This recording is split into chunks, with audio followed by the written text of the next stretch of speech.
been fun to make, but a long haul, very long haul. I've spent more time on this game than any other in my entire career. It's sort of in 3 phases. We kind of figure out what do we want to do, how do we make a game out of that, and then we make it fun and entertaining. We're also trying to come up with some very innovative things. Hi, my name is Dwight Sullivan. I'm a lead software engineer for Stern Pinball. I'm currently working on the Game of Thrones project, which is pretty awesome. I'm Steve Ritchie. I'm a game designer, and I'm the team leader of Game of Thrones Pinball.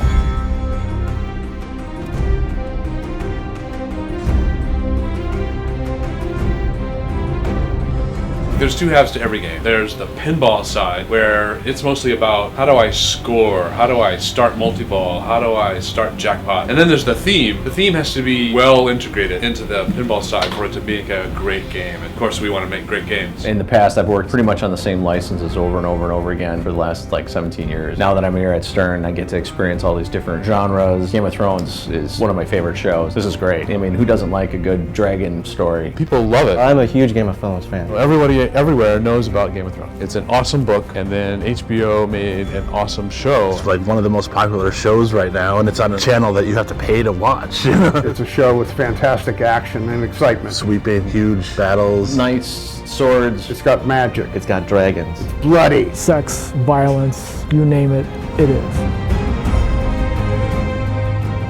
I think for the first time ever, we have one of the biggest differences between the Pro and the LE and the Premium. The Pro is everything you want in a pinball machine, and then the LE just basically stacks on top of it one more level of gameplay. Awesome Steve Ritchie shots. It's got a dragon that flies and screams. There's a dragon, I'll tell you that. And flaps its wings, reacts to hits. Originally, when we started designing the Dragon, it was for the LE. Then we decided to go for the Pro. We had a little more room to play with, so we changed up the design a little bit. That was a fun little mech to do. HBO got us the dragon that was in the show so we could animate it and incorporate it into our videos. Probably one of the best dragons on any show. Actually being able to see it in person and manipulate it for our videos and have it do what we want it to do is like, I think is the coolest thing.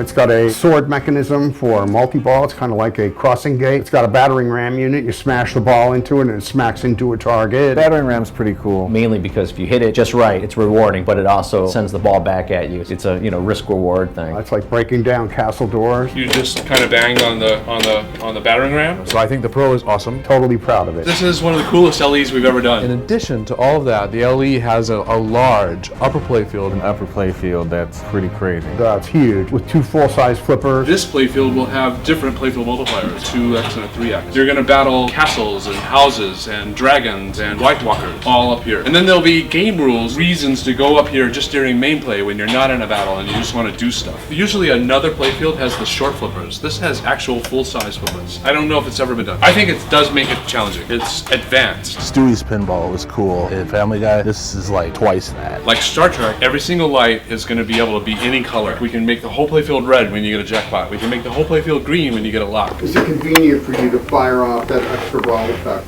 Yeah. This is very cool, and you want a movie of it. Choose your house. So what should I focus on? Just the playfield? Wow.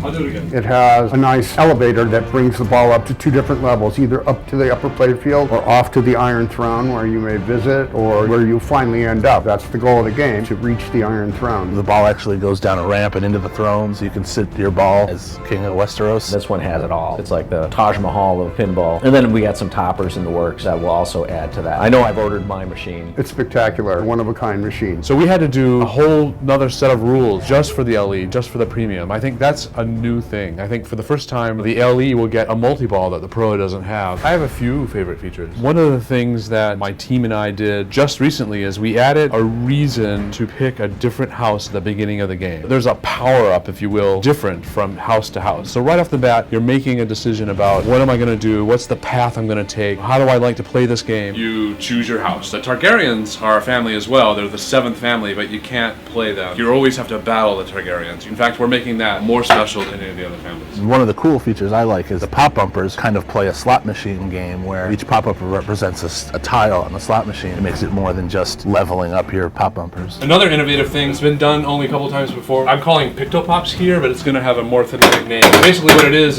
each jet bumper is a different thing, and as you go, they change, and then when two of them are the same, they lock in, and then when you get all three, they give you that award. So that's kind of a fun thing. That's not just 13 more for this and 17 more for that and level 3. I'm gonna say it's probably my dragon overseeing the battle. I love battling the dragon. It's fun. It's also, kind of scary in terms of pinball scary, if there's such a thing. Because who doesn't like a dragon on the playfield? We have the Game of Thrones dragons here. There are going to be two. They're both derivative of the same type of mechanism. Two spur gears driven by a cam. It originally started off with just a pair of wings being mounted on two linkages. Basically, as you see, the dragon is flapping because of the two spur gear linkages. There's basically your cam. Now, the Pro is different. The Pro will be driven by a solenoid from underneath, so the motion will be larger. The linkages will be similar with regard to the spur gear, but the action will be different. It's kind of similar to your car engine, the cylinder. This goes back to my previous experience as a gear engineer. All right, your objective always is to try to reach the Iron Throne. First of all, you pick a family, and I play the game by battling other families to try and get the Iron Throne. I would like to command the 7 kingdoms, and you also would love to be a megalomaniac and control the world from the Iron Throne. It's an adversarial game again, and I hate to say it, but I love them. There's actually a bunch of overlapping rule sets. So you can play each mode individually or play houses versus each other. If they have overlapping missions, you can actually complete multiple things at the same time. Pretend that these are color-coded. On the real artwork, each of these has a color around them. Shoot orange to light orange, and shoot red to light red. So that's 1, 2 more to light house. If you shoot the dragon, that's the Targaryens, of course.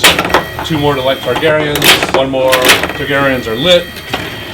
Lannisters are lit. This is one of the things that's sort of innovative. You light modes, and then you can pick which one you want to play. Like you can say, I want to battle the Lannisters, I want to battle the Baratheons, or I can battle the Targaryens and the Lannisters together. Or you can pass. That's another innovative thing that we're going to do. Like, I don't want to play any mode right now because I want to stack them with multi-ball, or I want to put a different set together because that makes sense in what I want to do strategically in the game. All of that's kind of advanced. You don't need to know any strategies to actually have fun, but we're wanting to have the strategies there. There are ways to collect scores, and there's ways to build those scores up and make them gigantic. What I want is people out there debating, no, if you pick Lannisters and then you battle with the Greyjoys and the Martells together during Blackwater multi-ball, that's the way to go. And I want 5 guys to disagree with him, and if I ever see that conversation, I've succeeded. We try to make games so that the lower level player, the middle level player, and the high end player all have things to do. So I want 2 things. They had fun. I always hope that a player has fun. He has to have fun. I hope they get a good amount of fun from the pinball aspect, but also get an idea of what Game of Thrones is like. And they should, especially with everything that we're doing. It's action-packed. Games need to supply entertainment to enthusiasts who buy them. I want to make sure that the game is jam-packed with fun, great experiences, memorable things that happen, and challenges that, well, if you don't make it all the way, you just go, I have to get that. I'm going to keep trying. They can't wait to play again. There's always one more thing you didn't do, you need to come back and do, you need to play again. There's nowhere in the game where the ball is just not doing anything. You're always hitting something, collecting gold, going up a ramp, doing something, so it's fun. I think they'll have a lot of fun. I think just the playfield itself, like if we had no rules, I think people would still like it because there's so much on this playfield. It's incredible. The thing I really like about this, it's easy for somebody to walk up and start playing, and then the deeper you get into it, the more gameplay you'll get out of it. It's one of those games that will suck you in and you'll keep coming back to it. I think this has potential. It has more potential than any game I've ever worked on. It has an A license, right? The show is awesome. Everybody loves it. And then pinball-wise, it's got a layout that's classic. It's got lots of flow. And then we're trying some pretty innovative stuff, only a couple of which I've showed you. I think it's pretty awesome.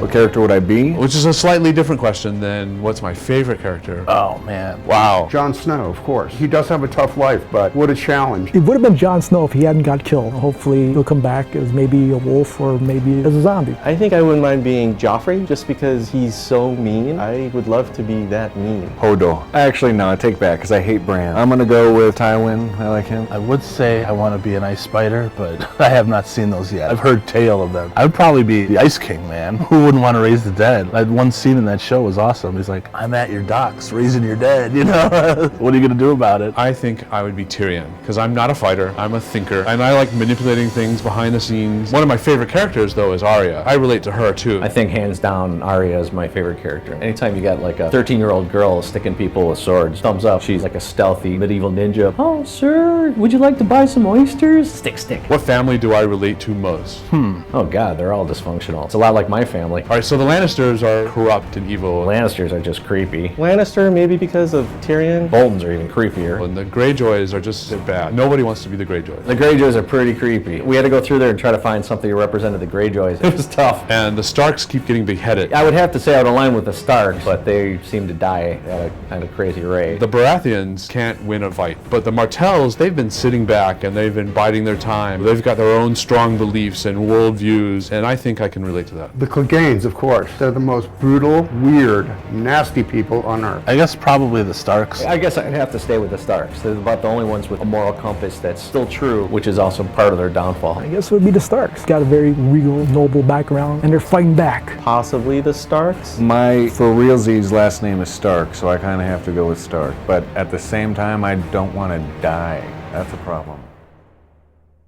What do you feel is your biggest accomplishment on this? I got to play with a sword.